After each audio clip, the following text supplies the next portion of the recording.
मातशें परत एक फावट स्टार्ट करूया. आमचे मुखार आयज भाटीचे तुमी पळयतात हांगा एक भाटी विलेज पंचायतीन एक यंगेस्ट पंच निवडून येयल्ले आसात, जेंचें नांव आसा विजेंद्र वेळी.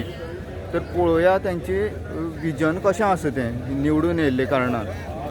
म्हाजें नांव आसा विजेंद्र वेळी, वार्ड नंबर 4 कोंगाळे थंयच्यान निवडून येयल्लो आसा. सो म्हाजें विजन भरपूर आसा, कित्याक आमच्या गांवांत झिरो डेवलपमेंट आसा, आजुनूय कांयच जालें ना. आनी हांव इंडिपेंडंट कॅन्डिडेट आहा. मेन म्हटल्यार आमच्या गांवांत क्रेमेटोरियम ना, कांयच ना.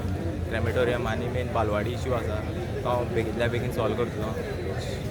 आनी आमचे जे म्हाका जे कोणी सपोर्ट केला तांकां देव बरें करूं म्हणटा. आमचे फ्रेंड गांवचे सगळे गांव भाव सगळे तांकांय देव बरें करूं म्हणटा.